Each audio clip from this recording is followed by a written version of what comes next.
శ్రోతలకు స్వాగతం. ఈరోజు వినిపించబోతున్న నవల జూనియర్ ఆర్టిస్ట్. రచన శ్రీమతి శారద అశోకవర్ధన్ గారు. Love is blind. ఇది పాత మాట మోహన్. నేటి తరం యువతీ యువకులు ఎవరిని గుడ్డిగా ప్రేమించటం లేదు. అందాన్ని, ఐశ్వర్యాన్ని మరీ మరీ చూసి అవి ఎవరిలో ఉన్నాయో గమనించి వారికి కట్టుబడిపోయి ప్రేమిస్తున్నారు. అందుకే నేడు లవ్ అర్థం మారిపోయి లవ్ ఈజ్ ఫర్ మనీగా రూపుదిద్దుకుంది. నువ్వు నా అందాన్ని, ఐశ్వర్యాన్ని చూసి వాటికి కట్టుబడి ప్రేమిస్తున్నావే కానీ నన్నుగా ప్రేమించటం లేదు. ఎస్, ఇది వాస్తవం. ఇంకెప్పుడు ప్రేమ గీమ అంటూ నా వెంట పడకు. ఓకే కట్ అంటూ డైరెక్టర్ పెద్దగా కేకేయటంతో అంతా చప్పట్లు కొట్టారు.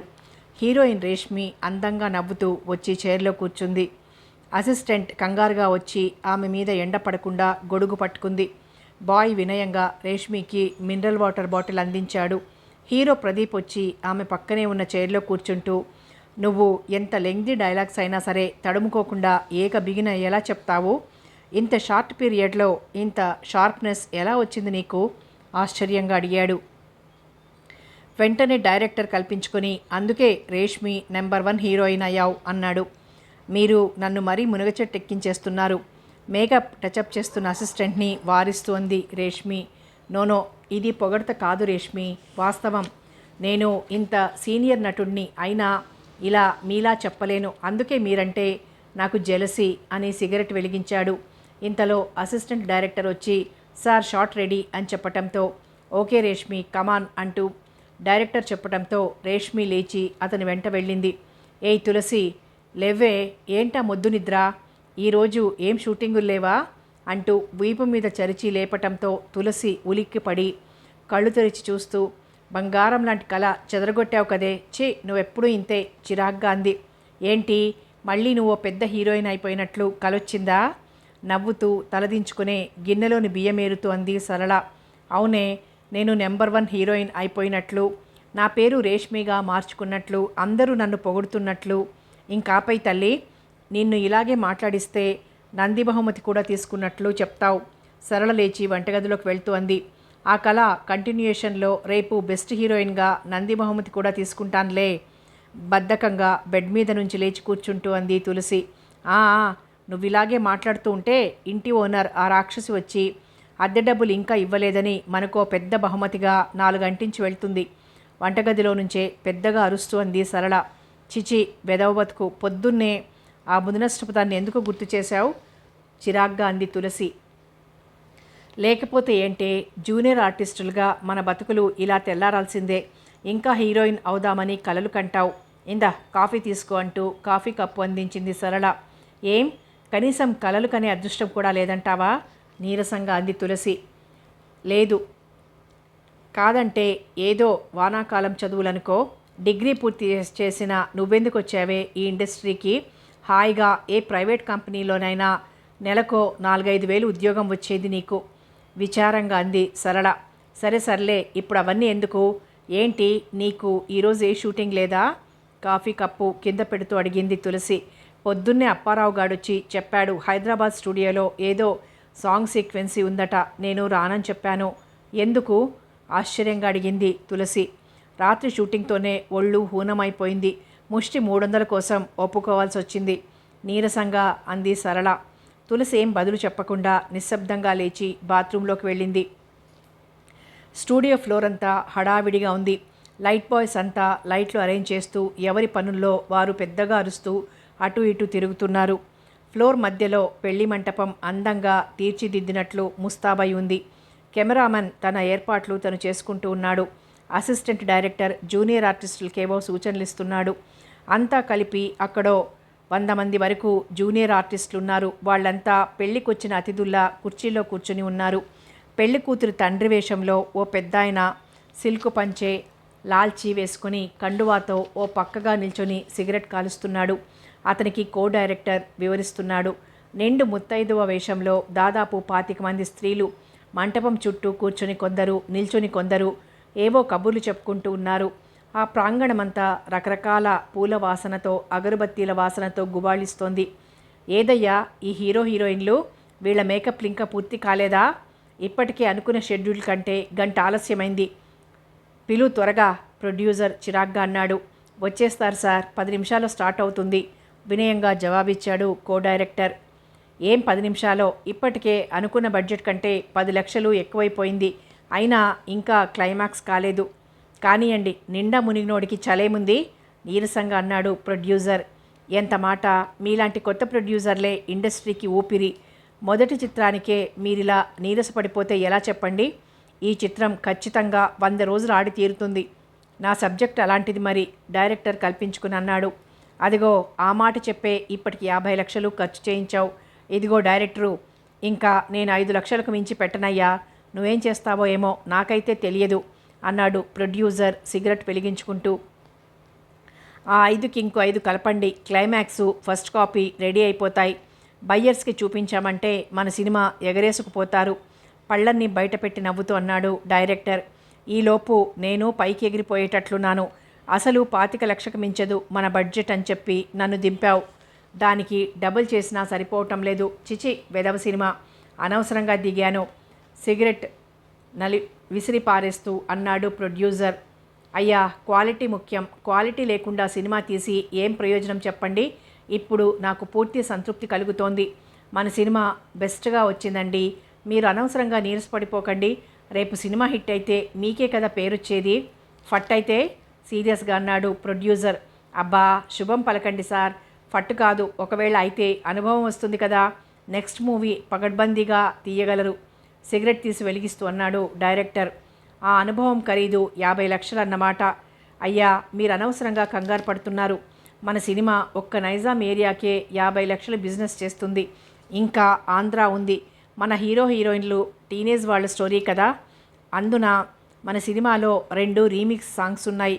యువతరం విరగబడి చూస్తారు అంటూ ఇంకా ఏదో చెప్పబోతున్న డైరెక్టర్ని కట్ చేస్తూ, సార్ షార్ట్ రెడీ అంటూ కో డైరెక్టర్ చెప్పటంతో, రండి సార్ రండి, ఈ క్లైమాక్స్ సీన్లో మీరు కనబడాలి. పెళ్ళికొడుకు తండ్రిలా వచ్చి 4 డైలాగులు చెప్పండి. రామానాయుడు గారు కూడా ఇలా తన సినిమాల్లో ఏదో ఒక చిన్న క్యారెక్టర్ వేస్తుంటారు. మీరు అంతటి స్టార్ ప్రొడ్యూసర్ అవుతారు అని వినయంగా చెప్పాడు డైరెక్టర్. ఇదిగో నాకు అసలే చిర్రెక్కుతోంది. ఇలాంటి వెధవేషాలు నా దగ్గర వేయకు. సాయంత్రంలోపు క్లైమాక్స్ పూర్తి కావాలి. ముందా పంచూడు సీరియస్గా అన్నాడు ప్రొడ్యూసర్. ఓకే ఓకే సార్, అలాగే పూర్తి చేస్తాను అంటూ బట్టతల నిమురుకుంటూ వెళ్ళిపోయాడు డైరెక్టర్ కంగారుగా. తులసి, ఈ సినిమాలో నీకు పెద్ద వేషం ఇప్పించాను. సినిమా చూసిన ప్రతి ఒక్కరూ నేను గుర్తుపెట్టుకునే క్యారెక్టర్ నీది. పెళ్లి సీన్ మొత్తం నీ ఎంట్రీతో గందరగోళమైపోతుంది. నువ్వే ఆ క్యారెక్టర్కి న్యాయం చేస్తావనే ఉద్దేశంతో నేను ఇవ్వలేదు, నీకు న్యాయం చేయాలని నీకు ఇప్పించాను. అసిస్టెంట్ డైరెక్టర్ సిగరెట్ కాలుస్తూ తులసితో వినయంగా మాట్లాడుతూ ఆమెను ప్రసన్నం చేసుకోవాలని తాపత్రయపడుతూ అన్నాడు. ఇదిగో సీను, నీకు 1,00,000 సార్లు చెప్పాను, అనవసరంగా నా విషయంలో ఓవర్ యాక్షన్ చెయ్యొద్దని సీరియస్గా అంది తులసి. అబ్బా తులసి, నన్ను అర్థం చేసుకో. దీనిలో ఓవర్ యాక్షన్ ఏమీ లేదు. నీ టాలెంట్ నాకు తెలుసు. అందుకే నిన్నో పెద్ద హీరోయిన్ని చేయాలని అంటూ ఇంకా ఏదో చెప్పబోతున్న అతన్ని మధ్యలోనే కట్ చేసి, సీను, నీకు ఆ శ్రమక్కర్లేదు. నా టాలెంట్ని నువ్వు ప్రత్యేకించి చెప్పక్కర్లేదు. అదేంటో నాకు తెలుసు. ఎందుకు చెప్పు ఈ నసంతా? నువ్వు డైరెక్ట్గా హీరోయిన్ వేషం ఇప్పించినా నా నుంచి నీకు కావాల్సింది దొరకదు అంటూ చిరాగ్గా అక్కడి నుంచి లేచి వెళ్ళిపోయింది. ఎలా దొరకదో చూస్తానే. ఈ సీనుగాడి కన్ను పడిన ఏ ఆడది తప్పించుకోలేదు. చూస్తా, నా తడాకా ఏంటో నీకు చూపిస్తా అని అనుకుంటూ మరో సిగరెట్ వెలిగించాడు. ఏం తులసి, లంచ్ అయిపోయిందా? కో డైరెక్టర్ నవ్వుతూ పలకరించాడు. అయిపోయింది సార్, వినయంగా అంది. ఏంటో పాపం, మంచి టాలెంట్ ఉంది నీలో, కానీ ఎవ్వరూ గుర్తించలేకపోతున్నారు. ఏదో ఒకరోజు నీకు తప్పకుండా బ్రేక్ వస్తుంది తులసి. అది ఇంకెంతో దూరంలో లేదు సిన్సియర్గా అన్నాడు. థ్యాంక్స్ సార్, మీరు గుర్తించారు అంతే చాలు. ఎంతోమంది ఆర్టిస్టుల్ని మీరు తయారు చేశారు. మీరు తలుచుకుంటే నన్ను గొప్ప హీరోయిన్ చేయగలరు వినయంగా అంది తులసి.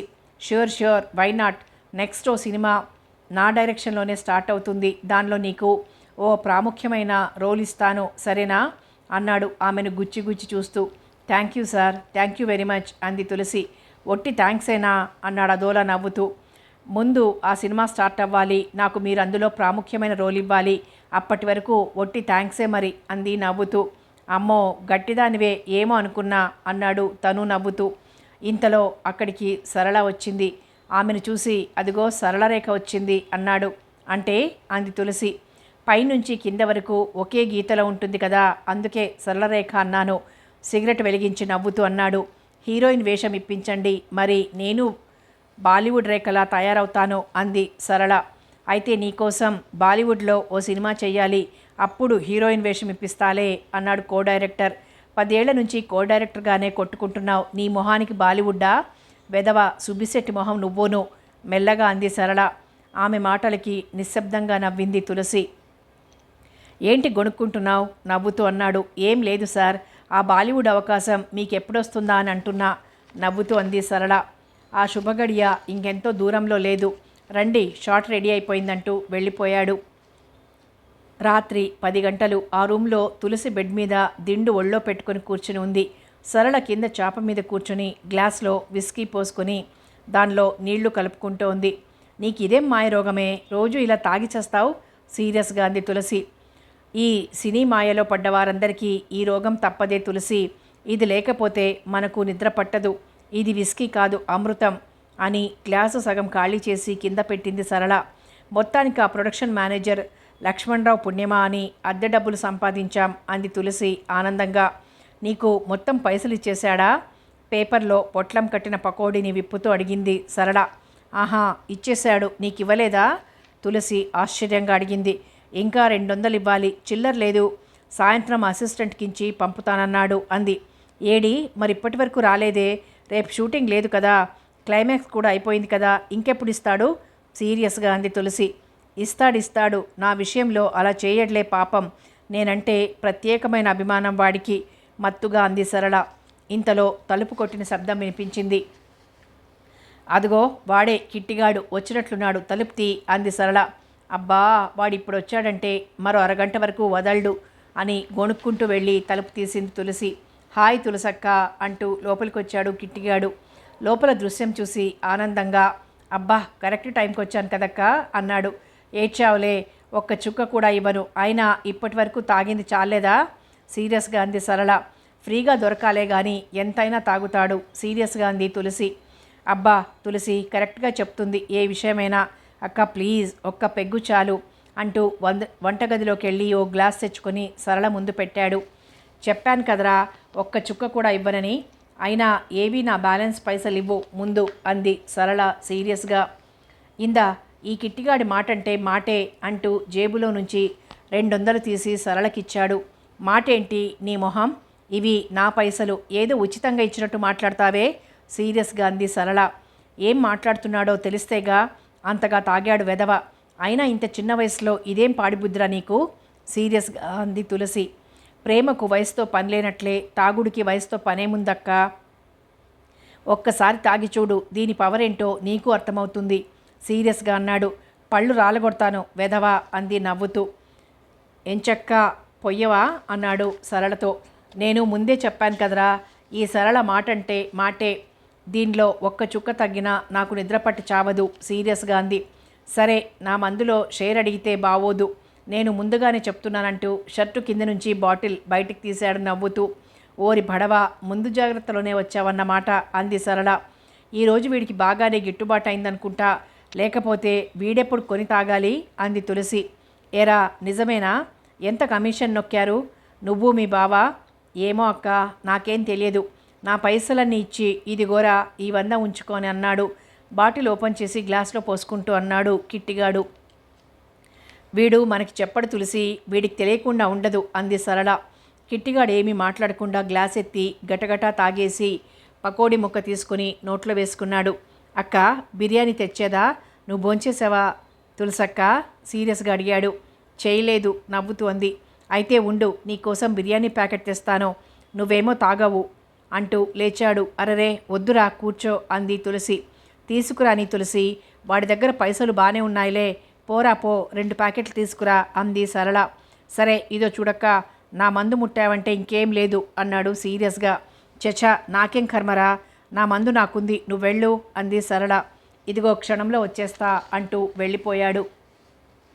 మొత్తానికి ఈరోజు లక్కీ రోజే అనాలి తులసి. నిన్న ఈ టైంకి మనసంతా గజిబిజిగా ఉంది, అద్దె డబ్బులు ఎలా చెయ్యాలి అని. ఇప్పుడు అంతా ఫ్రెష్, అద్దె పైసలు, మందు, బిర్యానీ, వావ్ చాలు, ప్రతిరోజు ఇలా గడిచిపోతే చాలు అంది సరళ.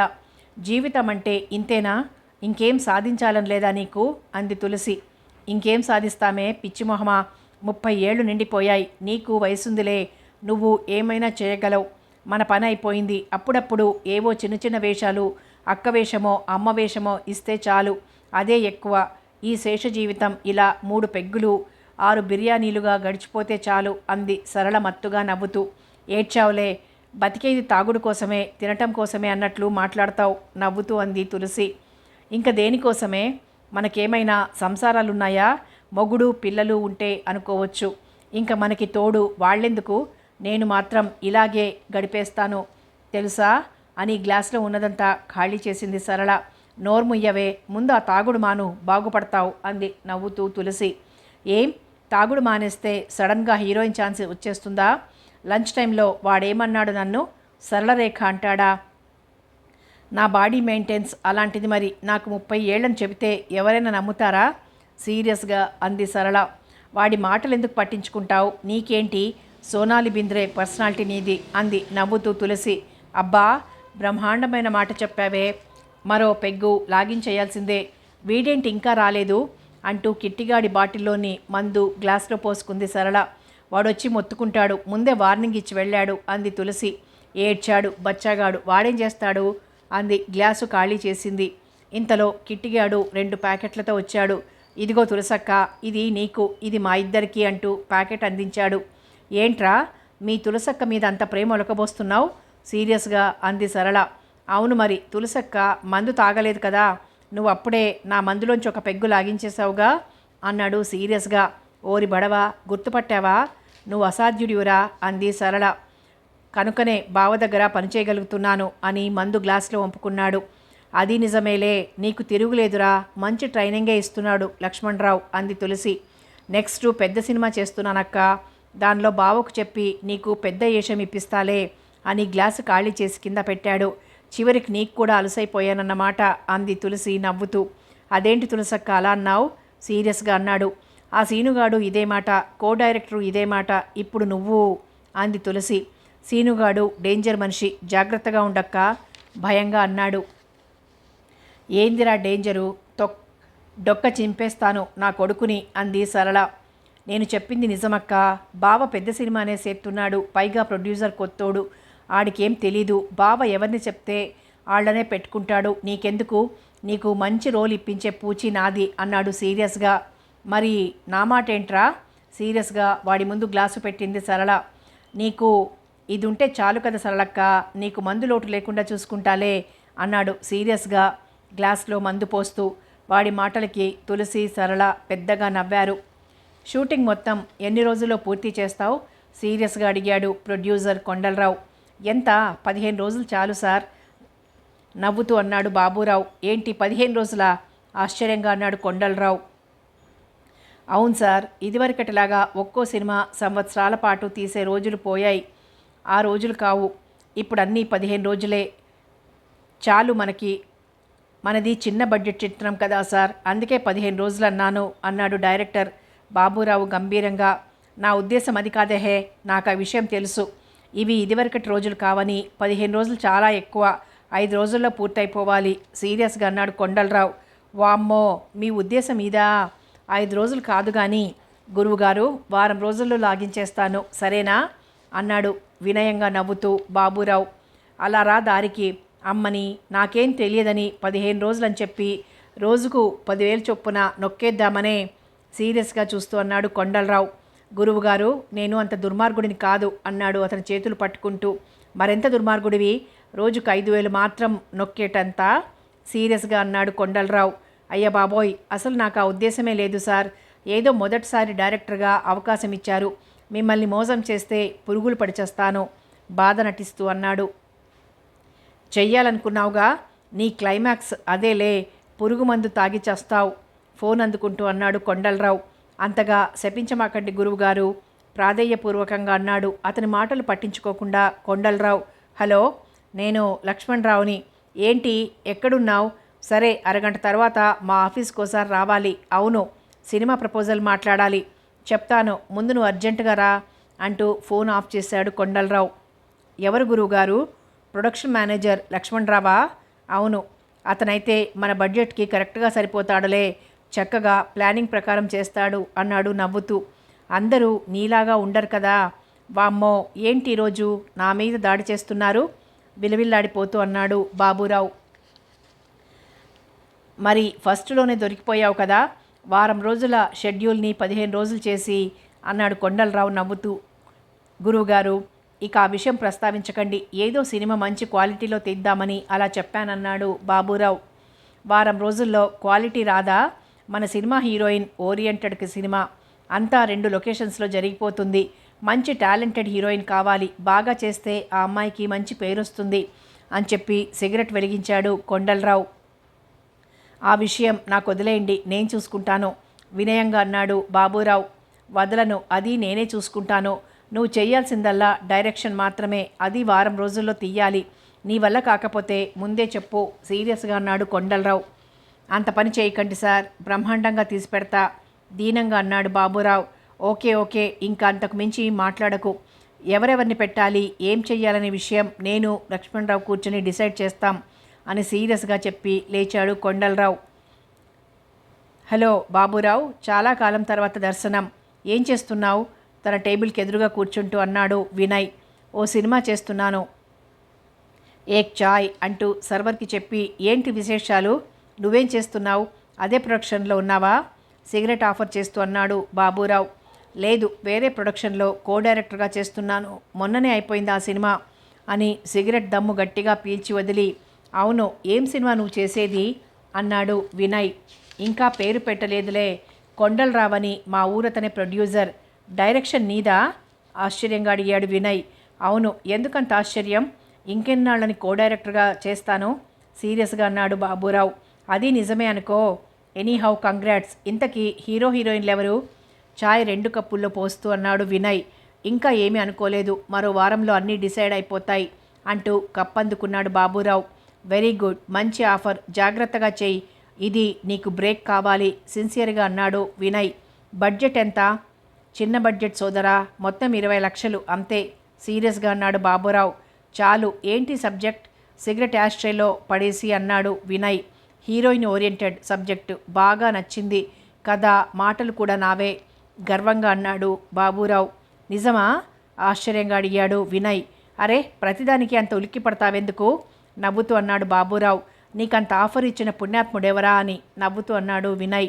చెప్పాను కదా, మా ఊరతనే అని. చాలా ముదురు కేసులే, కాకపోతే సినిమా తీస్తాడు, రిలీజ్ చేస్తాడు. బడ్జెట్లు, షెడ్యూల్స్ అన్నీ రొటీన్కి భిన్నంగానే ఉంటాయి నవ్వుతూ చెప్పాడు బాబురావు. నీకు పైసలు ఇస్తాడు కదా, తను నవ్వుతూ అన్నాడు వినయ్. ఆహా, అప్పుడే అడ్వాన్స్ కూడా తీసుకున్నాను. నిజమా? అయితే ఈ విధవ ఛాయ్ ఏంటి? సాయంత్రం పెద్ద పార్టీ ఇవ్వాలి, సరేనా? ఓకే, అలాగే, కానీ ఒక కండిషన్. ఏంటి అన్నాడు వినయ్. నువ్వు నా సినిమాకి కో డైరెక్టర్గా చెయ్యాలి అన్నాడు బాబురావు. Okay, done. ఎంత ఇస్తావు నవ్వుతూ అన్నాడు వినయ్. ఎంత కావాలి?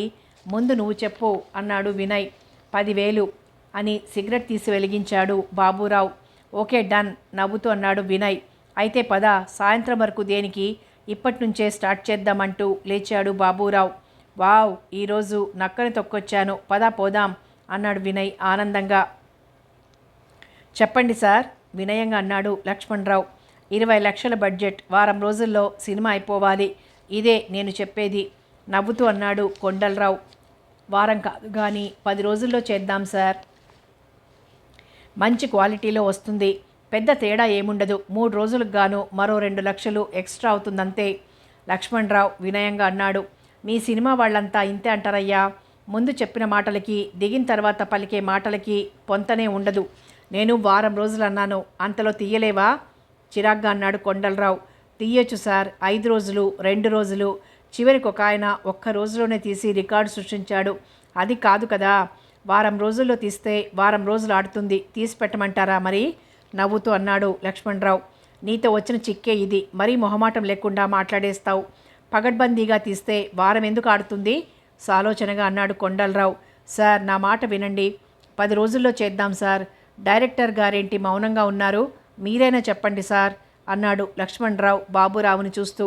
నేను ఈ విషయంలో ఏమీ జోక్యం చేసుకోను, అదంతా నువ్వు ప్రొడ్యూసర్ గారు డిసైడ్ చేయాల్సిన విషయం అని నవ్వుతూ అన్నాడు బాబూరావు. సరేనయ్యా, 10 రోజులు, దానికి మించి ఒక్కరోజు పెరిగినా ఆ ఖర్చు నీ దగ్గర వసూలు చేస్తాను, సరేనా? సీరియస్గా అన్నాడు కొండలరావు. ఇది మరీ బాగుందండి. సినిమా మీది, బడ్జెట్ మీది, మీ ఇష్టం. 2 రోజుల్లో తీయమంటారా చెప్పండి అన్నాడు నవ్వుతూ. మొత్తానికి అసాధ్యుడివే, అలాగే కానీ 10 రోజుల్లో పూర్తయిపోవాలి. సబ్జెక్ట్ నచ్చింది నాకు. ఇదిగో అసలు వీడి కోసమే నేను ఈ సినిమా తీస్తోంది. వీడి పోరు పడలేక వీళ్ళ బాబాయ్ నా చేత సినిమా తీయిస్తున్నాడు. వెధవ, ఈ సినిమాతో వీడు హైదరాబాద్లో ఉండటమో అమలాపురం వచ్చి అరకపట్టి దున్నటమో తేలిపోతుంది కసిగా అన్నాడు కొండలరావు. బాబూరావు లక్ష్మణరావు వైపు చూసి నిశ్శబ్దంగా నవ్వాడు. అరకు పట్టి దున్నడు సార్, 1 డజన్ సినిమాలు వచ్చి వళ్ళు వాల్తాయి, సరేనా? బాబూరావు గారి టాలెంట్ నాకు తెలుసు కదా అన్నాడు లక్ష్మణరావు కొండలరావు వైపు చూస్తూ. మంచిదేగా, సరే, హీరోతో పెద్దగా పనిలేదు. కాస్త ఒడ్డు పొడుగు ఉన్న వారెవరైనా పనికొస్తాడు. అది సమస్య కాదు. హీరోయిన్ మంచి అమ్మాయి కావాలి. కొత్త అమ్మాయి అయితేనే మన సబ్జెక్ట్కి పనికొస్తుంది. ఎవరిని పెడదాం చెప్పు అని సిగరెట్ తీసి వెలిగించాడు కొండలరావు. రొటీన్కి భిన్నంగా పాత పాటల్ని కొత్త పాటలతో మిక్స్ చేసి కొండలెక్కగలవా, కోతిని తేగలవా, చేయి పట్టగలవా, ముద్దు పెట్టగలవా, దీన్ని ఒక 30 మంది డాన్సర్లతో, ఆడపిల్లలందరూ మినీ స్కర్ట్సు, మగాళ్ళంతా నిక్కరు బనియన్లు వేసిన డ్రమ్సు డొక్కులతో కొత్త ట్యూన్ పెట్టి అంత రిధంతో పాటలన్నీ అలాగే షూట్ చేద్దాం అన్నాడు కొండలరావు. అంత మంచి పాట పాడు చేశామని జనం తిడతారేమో సార్. తిడితే పాతతరం వాళ్ళు తిడతారు. యువకులంతా ఈలలేస్తూ థియేటర్లోనే డ్యాన్స్ చేస్తారు. డ్యాన్స్ బేబీ డ్యాన్స్ ప్రోగ్రాంలా అన్నాడు కొండలరావు. అలాగే చేద్దాం సార్. పేపర్లో చిన్న యాడ్ వేద్దాం. బోల్డ్ మంది స్కూలు కాలేజీ పిల్లలు వచ్చేసి లైన్ కడతారు. వారిలో ఎవరినైనా సెలెక్ట్ చేసుకోవచ్చు. ఇందులో బోల్డ్ ఫోటోలు ఉన్నాయి సార్, వీటిని చూడండి. చూసి మీరు సెలెక్ట్ చేయండి. వారు నచ్చకపోతే డైరెక్టర్ గారిని అడగండి నవ్వుతూ అన్నాడు. దీనిలో కూడా నా ప్రమేయం ఏమీ లేదు, అంతా ప్రొడ్యూసర్ గారే చూసుకుంటారు గంభీరంగా అన్నాడు బాబూరావు. అదేంటి కథ? మాటలు మీవే కదా, మీకు తెలుసు కదా ఎవరైతే బాగుంటారో. మీరు చెప్తేనే బాగుంటుంది సీరియస్గా అన్నాడు లక్ష్మణరావు. ఇదిగో, నీకోసారి చెప్తే అర్థం కాదా? వాడి కథకు సరిగ్గా సరిపోతుందని ఐశ్వర్యరాయ్ని పెట్టమంటాడు, పెడతామా? సీరియస్గా అన్నాడు కొండలరావు. లక్ష్మణరావుకి అతని మనస్తత్వం పూర్తిగా అర్థమైపోయింది. సరే సార్, ఆ ఆల్బంలోని ఫోటోలు చూడండి ముందు అన్నాడు. అరే, ఫోటోలు చూస్తే ఏం తెలుస్తుందయ్యా నా బొంద? ఫోటోలో అప్సరసలా ఉంటుంది. ఒరిజినల్గా కూడా అప్సరసే అనుకుందాం. అది కాదు కదా కావాల్సింది, నటన. నటన ముఖ్యం. నీకు తెలుసు కదా, నీకు 10 ఏళ్ల అనుభవం ఉంది. ఈ ఫీల్డ్లో ఎవరైతే బాగుంటారో నువ్వే ఆలోచించి మా వాడితో చెప్పి ఇద్దరూ కూర్చుని డిసైడ్ చేయండి, సరేనా అన్నాడు. సరే సార్, ఏంటి మీరు వెళ్తున్నారా? లక్ష్మణరావు కూడా లేస్తూ అన్నాడు. అవును, పనుంది. ఈరోజు మీ ఇద్దరూ కూర్చుని హీరోయిన్ని ఫైనల్ చేయండి అంటూ వెళ్ళిపోయాడు కొండలరావు. హమ్మయ్య అంటూ సిగరెట్ తీసి వెలిగించి 2 దమ్ములు గట్టిగా పీల్చి వదిలి, ఇదిగో లక్ష్మణరావు, నీకు పరిచయం ఉన్న అమ్మాయి, ఎక్స్ప్రెషన్స్ బాగా ఇవ్వగలిగిన అమ్మాయి ఎవరైనా ఉంటే చెప్పు. ఇప్పటి వరకు చిన్న చిన్న వేషాలు వేసిన జూనియర్ ఆర్టిస్ట్ అయినా పర్వాలేదు, చెప్పు అన్నాడు సీరియస్గా బాబూరావు. జూనియర్ ఆర్టిస్టా అనుకుంటూ కళ్ళు మూసుకొని కొన్ని క్షణాలు ఆలోచించి, ఉంది సార్ అన్నాడు ఆనందంగా. ఎవరు? సరళని, మంచి ఆర్టిస్ట్ అన్నాడు. సరే, సాయంత్రం పిలిపించి చూద్దాం అన్నాడు బాబూరావు సీరియస్గా. మరి మిగిలిన క్యారెక్టర్సు? అదేముందయ్యా, వాటికి ఎవరైనా పనికొస్తారు. ముందు హీరోయిన్ ముఖ్యం అన్నాడు బాబూరావు. చూడు సరళ, బాగా ఆలోచించుకొని చెప్పు. బంగారం లాంటి అవకాశం. అరే, హీరోయిన్ వేషం ఇప్పిస్తానంటే వద్దంటావే? బుద్ధుండే మాట్లాడుతున్నావా నువ్వు? సీరియస్గా గ్లాస్ అందుకుంటూ అన్నాడు లక్ష్మణరావు. బాగా ఆలోచించే చెప్తున్నాను లక్ష్మణరావు, నాకంత ఆశ లేదు. నేను హీరోయిన్గా పనికిరాను. ఏదో నీ అభిమానం కొద్దీ అంటున్నావు కానీ అదే సినిమాలో ఏదైనా ప్రాముఖ్యమైన పాత్ర ఇవ్వు చాలు అంది సరళ చికెన్ ముక్కలు కడిగి వేరే గిన్నెలో వేస్తూ. మరి హీరోయిన్గా ఎవరిని రికమెండ్ చేయమంటావు అని సిగరెట్ తీసి వెలిగించాడు. తులసి అతన్ని స్థిరంగా చూస్తూ అంది. తులసా? ఆశ్చర్యంగా అన్నాడు. అవును, దానికింత ఆశ్చర్యం దేనికి అంటూ వంటగదిలోకి వెళ్ళింది సరళ. నిజమే అనుకో, ఆమెలో అంత టాలెంట్ ఉంది, అందం, పర్సనాలిటీ ఉంది. కానీ అన్నాడు ఆమె వైపు నవ్వుతూ చూసి. కానీ ఏంటి నీ బాధ అంది వంటగదిలో నుంచి వచ్చి అతనికి ఎదురుగా చాప మీద కూర్చుంటూ. మరి సోషల్గా ఉంటుందా ఆశగా అన్నాడు. బుద్ధి పోనిచ్చుకున్నావు కాదు. ఆమె ఎలా ఉంటే నీకేం? నీకు కావాల్సింది వర్క్, సీరియస్గా చేయడం అంది. అది కాదు కదా, సరదాగా ఉంటే పనిలో బోర్ అనిపించదు అని గ్లాసులో విస్కీ అంతా ఒక్కసారిగా తాగేశాడు లక్ష్మణరావు. హీరోయిన్ ఛాన్స్ ఇప్పిస్తుంది నువ్వు కాదు కదా, నేను రికమెండ్ చేశాను, నేనే వచ్చి మీ ప్రొడ్యూసర్ గారితో మాట్లాడతాను అంది సరళ. నువ్వు రికమెండ్ చేసినా ఇప్పించింది నేనే కదా. ఏమో తులసి ఏమంటుందో, అలాగని మడిగట్టుకొని మాట్లాడకుండా కూర్చుంటుందని కాదు, కానీ నాలాగా ఫ్రీగా మూవ్ అయ్యే వ్యక్తి కాదు. ముందు నువ్వు ఆమెకు ఆ అవకాశం ఇప్పించు, తర్వాత విషయం ఆలోచిద్దాం అంది. ఇప్పించిన తర్వాత ఇక మన మాట ఎందుకు వింటుంది, నేను ఆఫ్టర్ ఆల్ గాడిలా కనిపిస్తాను, హీరోయిన్ కదా అంటూ సిగరెట్ మూలకు విసిరేశాడు. తులసి నా బెస్ట్ ఫ్రెండ్, ఆ అమ్మాయి విషయంలో నువ్వు మినహాయింపు ఇవ్వాల్సిందే, ప్లీజ్ దయచేసి నా మాట కాదనకు ప్రాధేయపూర్వకంగా అంది. నీకిదేం పిచ్చే, ఎందుకు దాని మీద అంత ప్రేమ నీకు, సీరియస్గా అన్నాడు. అదంతా తర్వాత చెప్తాలే, ముందు దానికి నువ్వు హెల్ప్ చేయాలి అంది లేచి వంటగదిలోకి వెళ్తూ. ఏది, ఎక్కడికి వెళ్ళింది, గ్లాస్లో విస్కీ వంపుకుంటూ అన్నాడు. ఈరోజు 12 గంటల వరకు షూటింగ్ ఉందట, ఫిలిం సిటీకి వెళ్ళింది, వస్తుంది, మరో 2-3 గంటల్లో వచ్చేస్తుంది అంది వంటగదిలో నుంచే. నువ్వు వెళ్ళలేదేం ఆశ్చర్యంగా అడిగాడు. నువ్వు వస్తానని చెప్పావు కదా, ఎలా వెళ్ళను, సీరియస్గా నవ్వుతూ అతనికి ఎదురుగా కూర్చొని విస్కీని గ్లాస్లో వంపుకుంది. అయితే ఇప్పుడు ఆ లాస్ని నా దగ్గర రికవరీ చేస్తావా నవ్వుతూ అన్నాడు. అంతేగా మరి, డబ్బు పోయి శని పట్టుకోవటం అంటే ఇదే మరి, సీరియస్గా అన్నాడు. శనేంటి ఆశ్చర్యంగా అడిగింది. గురుదక్షిణ లేకుండా అవకాశం ఇప్పించమంటున్నావుగా, నీ ఫ్రెండ్కి శని కాక మరేంటి, సీరియస్గా అన్నాడు. అది శని కాదు డియర్, ఫ్యూచర్లో నీకు గొప్పగా ఉపయోగపడుతుంది, నా మాట విను, తులసికి ఒక్క అవకాశం ఇప్పించు, దాని టాలెంట్ ప్రూవ్ చేసుకుంటుంది ప్రాధేయపూర్వకంగా అంది. సర్లే సర్లే, ఇక ఆ తులసి జపం ఆపేయి, అలాగే చేద్దాంలే, ఏంటి కబుర్లతోనే కాలం గడిపేస్తావా నవ్వుతూ అన్నాడు. మరింకేం కావాలి అమాయకత్వం నటిస్తూ అంది సరళ. ఏంటా అంటూ ఆమె చేయి పట్టుకున్నాడు. ఆగాగు మహానుభావా, కూర దించొస్తాను అంటూ వంటగదిలోకి వెళ్ళింది సరళ.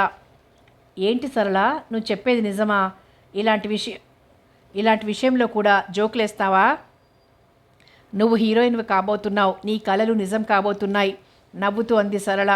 తులసి నిశ్శబ్దంగా ఏడుస్తోంది. కొన్ని క్షణాల తర్వాత సరళ కూరగాయలు తరగటం ఆపి ఆమె వైపు చూసి తులసి ఏడుస్తూ ఉండటం గమనించి కంగారుగా లేచొచ్చింది.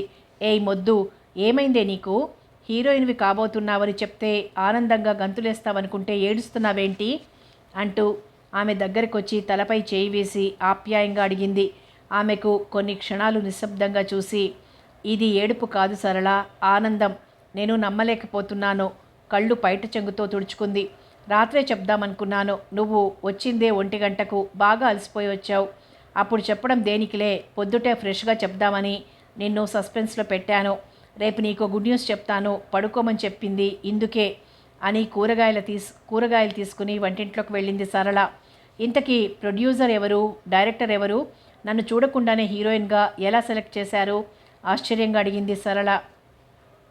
ప్రొడ్యూసర్ కొత్తవాడు, డైరెక్టర్ బాబురావు, మొన్నటి వరకు కో డైరెక్టర్గా చేశాడులే, నీకు కూడా తెలుసు, చూస్తే గుర్తుపడతావు, అతను మన లక్ష్మణరావుతో చెప్పాడట, మంచి ఆర్టిస్ట్ కావాలి, జూనియర్ ఆర్టిస్ట్ అయినా పర్వాలేదు, మనది చిన్న బడ్జెట్ చిత్రం కదా, నేను చెప్పినట్టు చేయగలిగిన అమ్మాయి అయితే చాలని చెప్పాడట. లక్ష్మణరావు నిన్ను రికమెండ్ చేశాడు, నిన్న సాయంత్రం తీసుకురమ్మన్నాడట, నువ్వేమో షూటింగ్కు వెళ్ళావు కదా, మరో గంటలో మనం వాళ్ళ ఆఫీస్కి వెళ్ళాలి, త్వరగా తయారవు అంది సరళ. లక్ష్మణరావు అయితే నిన్ను రికమెండ్ చేయాలి కానీ నన్నెందుకు చేశాడు సందేహంగా అడిగింది తులసి. నన్నా, ఇంకా చాలే, నేనే అయితే ఇక ప్రొడ్యూసర్ బతికి బట్ట కట్టినట్లే, నాకు కూడా మంచి ప్రాముఖ్యమైన క్యారెక్టర్ ఇప్పిస్తానన్నాడులే, నువ్వు ఇంకేం ఆలోచించకు, త్వరగా తయారవు ఆమెను తొందర పెడుతూ చెప్పింది సరళ. థ్యాంక్స్, నిజంగా అవకాశం వస్తే నేను అనుకున్నవన్నీ సాధిస్తాను స్థిరంగా అంది తులసి.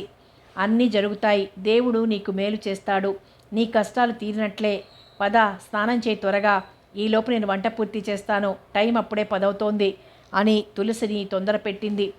తులసి టవల్ తీసుకుని బాత్రూంలోకి వెళ్ళింది. ఓకే, మేకప్ టెస్ట్ చేయాలి, ఇదిగో శాస్త్రి గారు, ఈ అమ్మాయికి పల్లెటూరు అమ్మాయిలా మేకప్ చేయండి, టోటల్ మేకప్ కాస్ట్యూమ్స్ కూడా చేయించండి, లక్ష్మణరావు ఏ కాస్ట్యూమ్స్ కావాలో శాస్త్రి గారిని అడిగి తెప్పించు, ప్రొడ్యూసర్ గారు మరో గంటలో వస్తారు, ఈలోపు మేకప్ పూర్తయిపోవాలి, హడావిడి చేశాడు బాబురావు. అలాగే సార్, అవన్నీ నేను చూసుకుంటాను. ఈలోపు మీరు తులసి ఆల్బమ్ చూడండి అంటూ ఆల్బమ్ ఇచ్చాడు లక్ష్మణరావు. ఇవన్నీ తర్వాత అయ్యా, వీటి మీద నాకు ప్రొడ్యూసర్ గారికి నమ్మకం లేదు. ఎందుకు టైం వేస్ట్? మేకప్ చేస్తున్నాం కదా, ఈ ఫోటోలు ఎందుకు చెప్పు సీరియస్గా అన్నాడు బాబురావు. ఒక్కసారి ఫోటోలు చూడమంటే మీకు ప్రొడ్యూసర్ గారికి ఎందుకు ఇంత అలర్జీయో నాకు అర్థం కావటం లేదు అన్నాడు నవ్వుతూ లక్ష్మణరావు. అలర్జీ కాదు, చాలామంది ఫోటోలు చూసే బోల్తా పడుతుంటారు. ఫేస్ టు ఫేస్ చూసి డైలాగ్ ఎక్స్ప్రెషన్ చూసి సెలెక్ట్ చేసుకోవడం నా పాలసీ. ముందుగానే ఫోటోలు చూసి కమిట్ అయిపోకూడదు. Camera never lies, but a good photographer can make it lie అన్నాడు. లక్ష్మణరావు అదోలా నవ్వాడు. ఏంటి అర్థం కాలేదా?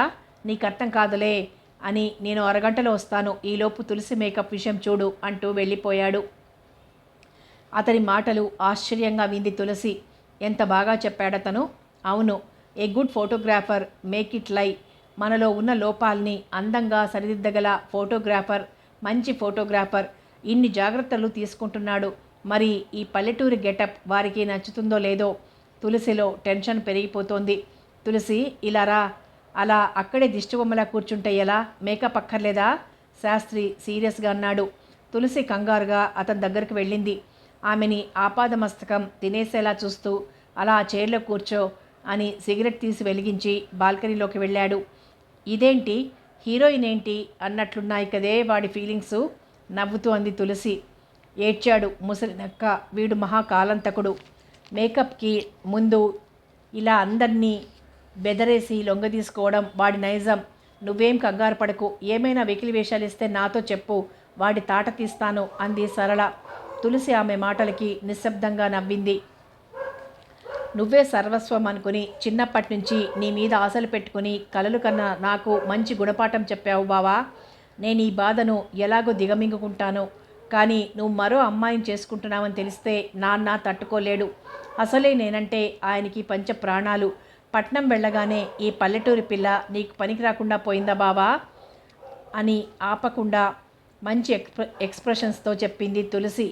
కొండలరావు ఆమె నటన చూసి చప్పట్లు కొట్టాడు. గుడ్, ఈ మాత్రం ఎక్స్ప్రెషన్ చాలు, చాలా బాగా చెప్పావు డైలాగులు ప్రశంసాపూర్వకంగా అన్నాడు బాబురావు. అవునమ్మాయి, నా సినిమాకి నువ్వే హీరోయిన్ అన్నాడు కొండలరావు. తులసి కళ్ళ వెంట నీళ్లు గిర్రును తిరిగాయి. వెంటనే ఆయన కాళ్లకు నమస్కరించింది. అరరే లేమ్మా లే, ఇలాంటివి నాకు నచ్చవు. నీలో టాలెంట్ ఉంది, అది నాకు నచ్చింది, అంతే, దట్స్ ఆల్ అన్నాడు. అది మీ పెద్ద మనసు సార్. ఈ రోజుల్లో హీరోయిన్గా సెలెక్ట్ కావటం అంటే ఈ మేకప్ టెస్టులు, డైలాగ్ టెస్టుల కంటే ముందు ఎంట్రన్స్ టెస్ట్ పెట్టి సెలెక్ట్ చేస్తారు. మీలాంటి వారే ఇండస్ట్రీకి కావాలి సార్ అంది తులసి కన్నీళ్ల పర్యంతమై. చూడమ్మా, నాకు ఇలాంటివి గిట్టవు. ఏదో మా ఓడు డైరెక్టర్ అవ్వాలని తాపత్రయపడుతుంటే ఈ సినిమా తీస్తున్నాను అంతే అన్నాడు గంభీరంగా కొండలరావు. సార్, అవన్నీ ఇప్పుడు అవసరమా? దీనంగా అన్నాడు బాబురావు. ఏం ప్రిస్టేజ్కి భంగమా? చంపేస్తాను రేయ్. 25 లక్షలు నీకోసం ఖర్చు పెడుతున్నాను. ఎక్కువ తక్కువ మాట్లాడకు నా ముందు సీరియస్గా అన్నాడు ఆయన.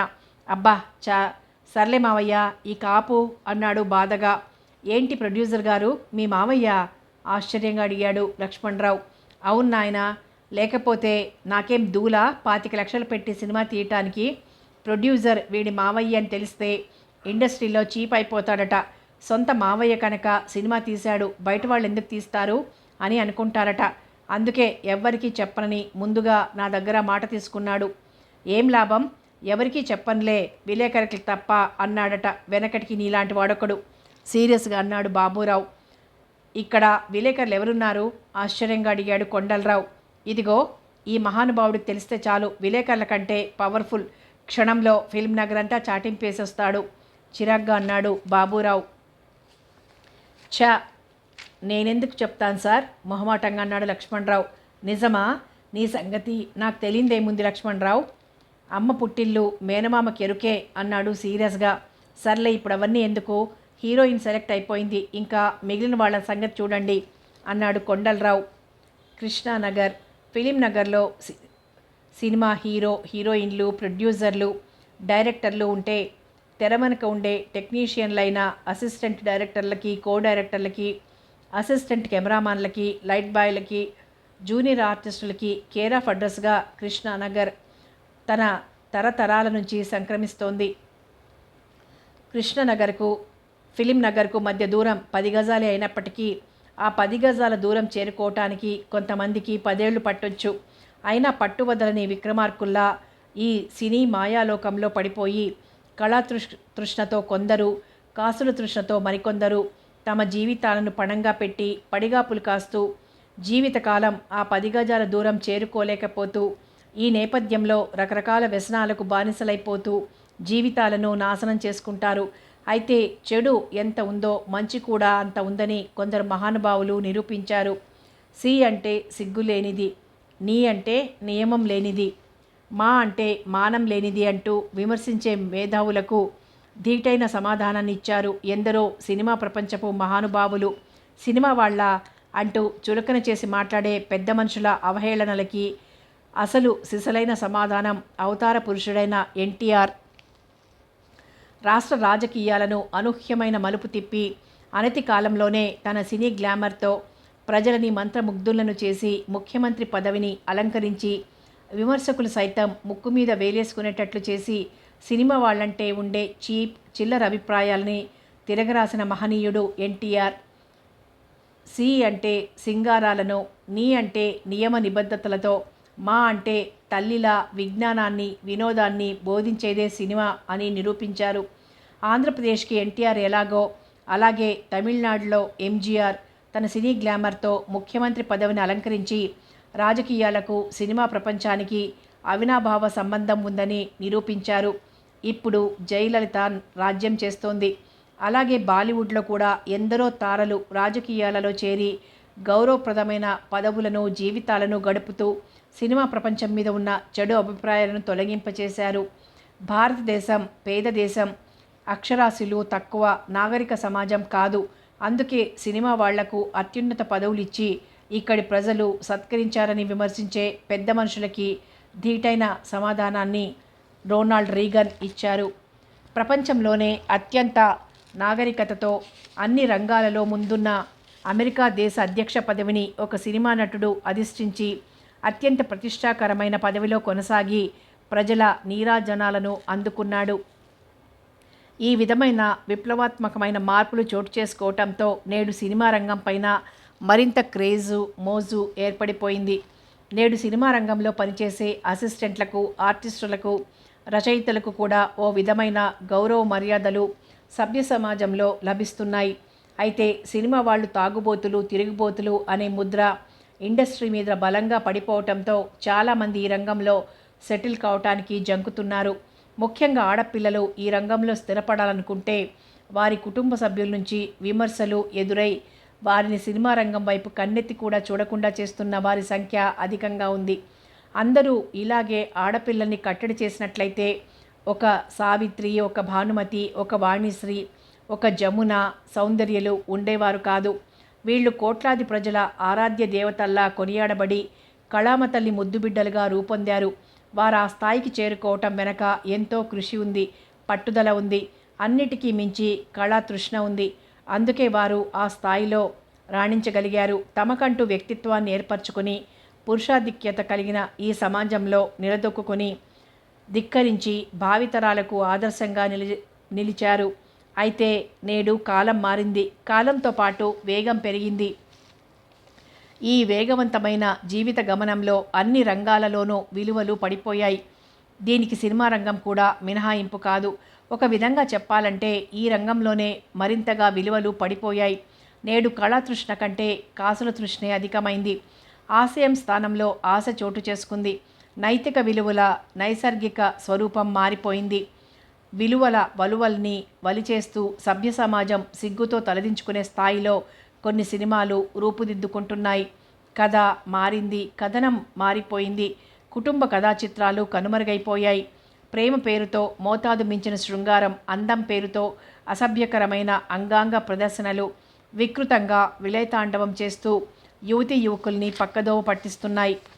విత్తు ముందా చెట్టు ముందా అన్నట్లు వాళ్ళు చూస్తున్నారు కనుక మేము తీస్తున్నామని, తీస్తున్నారు కనుక మేము చూస్తున్నామని ఒకరి మీద ఒకరు విమర్శలు గుప్పించుకుంటూ తలా తోకాలేని కథనాలతో సినిమాలను సెక్స్, క్రైమ్ల చుట్టూ అల్లేస్తూ ఎంతో కొంతకి అమ్మేస్తూ చేతులు దులిపేసుకుంటున్నారు.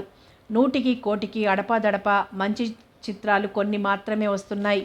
అయినప్పటికీ సినిమా పరిశ్రమ మీద క్రేజు మోజు ఏమాత్రం తగ్గలేదు. కాకపోతే లోగడ కళాతృష్ణతో పరిశ్రమలోకి వచ్చేవారు, కానీ ప్రస్తుతం కేవలం కాసుల తృష్ణతో పరిశ్రమలోకి వస్తున్నారు. ఒక్క సినిమా హిట్ అయితే చాలు, లక్షల రూపాయలు సంపాదించొచ్చనే ఆశతో అడుగుపెట్టి అధఃపాతాళానికి పోయేవారి సంఖ్య నేడు అధికంగా కనిపిస్తోంది. ఈ పురుషాధిక్యత కలిగిన సమాజంలో మగవాడు ఎంత తిరిగినా తాగినా పర్వాలేదు, అతని గౌరవ మర్యాదలకి ఏమాత్రం భంగం వాటిల్లదు. పైగా అతనికదో స్టేటస్ సింబల్ అయి కూర్చుంటుంది అని అపోహపడుతున్నారు. వీటికి అతీతులుగా నేడు ఏఎన్ఆర్, చిరంజీవి, కృష్ణ, నాగార్జున, బాలకృష్ణ, వెంకటేష్ గారులున్నారు.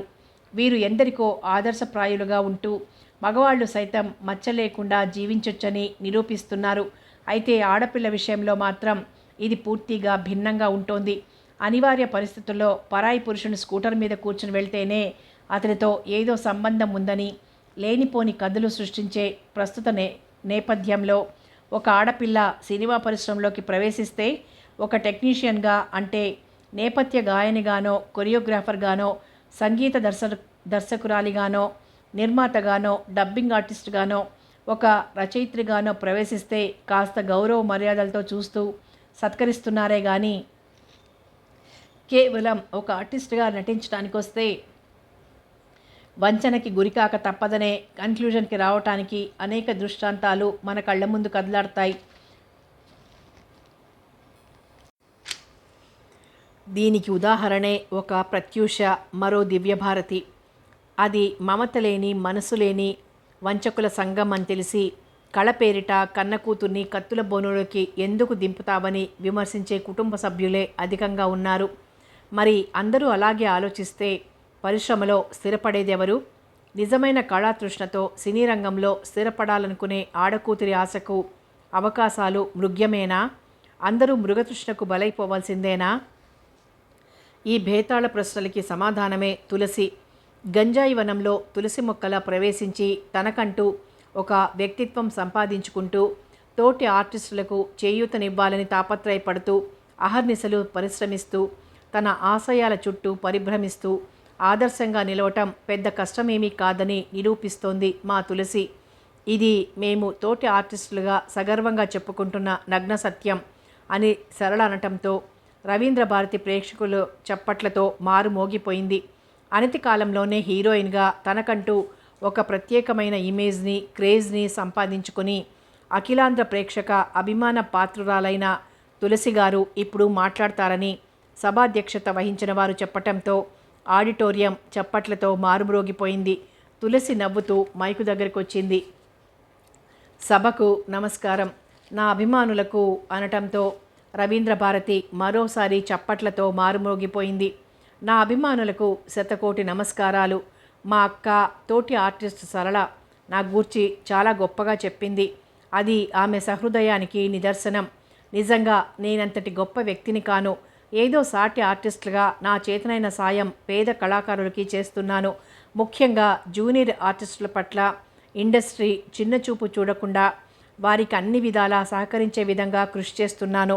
ముఖ్యంగా నేను ఈ స్టేజికి రావటానికి దోహదపడి మొట్టమొదటిసారిగా ఒక జూనియర్ ఆర్టిస్ట్గా ఉన్న నన్ను ప్రోత్సహించి హీరోయిన్గా అవకాశం ఇచ్చిన నిర్మాత కొండలరావు గారికి, దర్శకులు బాబురావు గారికి నా హృదయపూర్వక కృతజ్ఞతలు తెలియచేసుకుంటున్నాను.